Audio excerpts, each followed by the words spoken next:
Why crime is so much harder to commit today than it was 30, 50, 100 years ago. Crime only gets harder to commit these days. And now there's different types of crime today than there was 30, 50, 100 years ago. There's different types of crime. I mean, credit card fraud has gone up. It has skyrocketed, actually. It's mostly digital crime, pirating, all that shit. I mean, we're all guilty of pirating something, You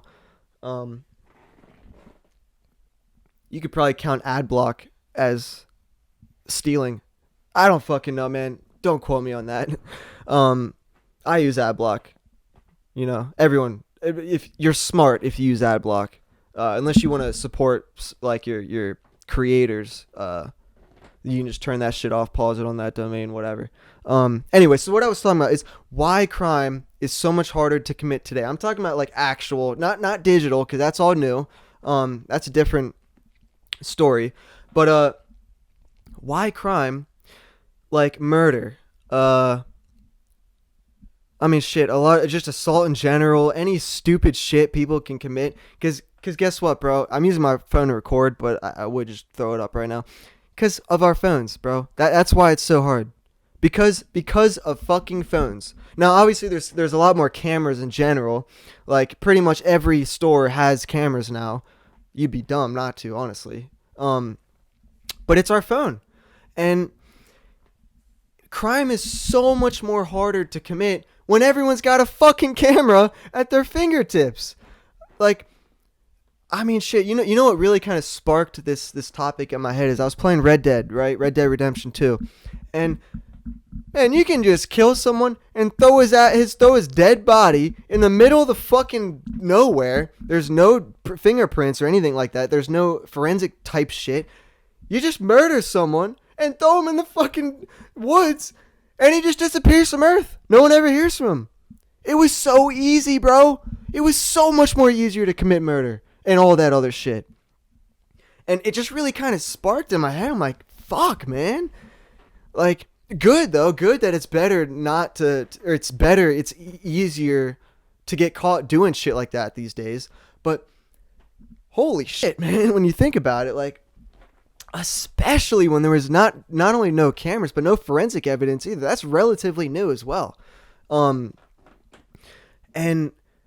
I mean, shit, man, it's just fucking, you think about it. And also, like, so I did go to West Virginia University. I just graduated from W. However, man, we're still like top 5 party schools every year, rightfully so. But dude, this shit was way more lit like 20 years ago, 30 years ago, 50 years ago, 100 years ago. Dude, I cannot imagine how fucking lit these parties used to be. Because, bro, these parties get shut down like instantly these days. A lot of times they don't even start because people would be posting on Snapchat stories and the cops already know about these parties and shit. So they already go and shut them down. And then like when the parties are going, everyone's posting on their Snapchat story. Everyone's talking about it. It's going, like, the communication is so instantaneous and so much more faster these days that the word gets around so much easier. And, I mean, and I guess being a party is somewhat of a crime, right? Because it's public disturbance or some shit.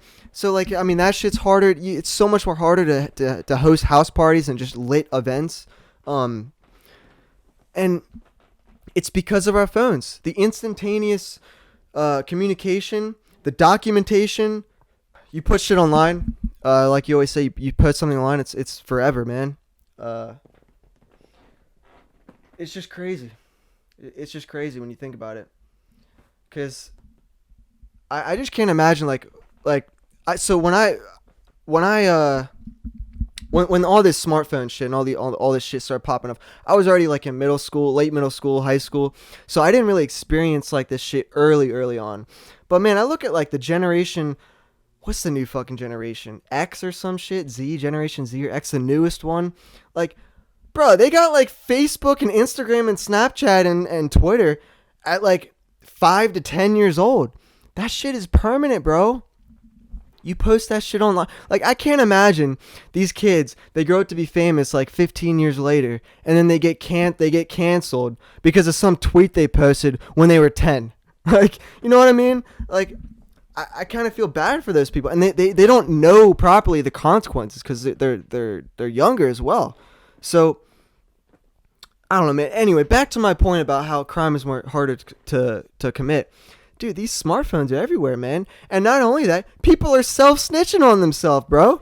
Like, if you got the right people at it, bro, all you see on Snapchat stories is people just posting drugs and shit.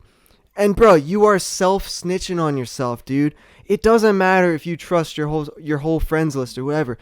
You're putting it out there, and that's not good. And it's just, crime is just much more harder to carry out successfully. I mean, even like credit card shit, like that's all. I mean, unless you do it right, I guess. I mean, I don't know. You look at people like TJX, like that rapper and shit, like that's all they talk about and shit. But there's digital footprints, you know? Digital footprints are almost more prominent and more easier to trace than an actual real life footprint. Or a handprint, whatever the fuck, you know? But, yeah, I should have fucking, wrote down more crimes so I'd have them on top of my head, but, I don't know, man. When you really think about it, man, our phone is incriminating ourselves and the people around us, which is a good and bad thing. Like I said, you go back and play Red Dead, it's almost crazy how easy it is to just kill someone and throw their body away and just, goodbye, deleted from this earth. Delete, you press the delete button on their fucking body.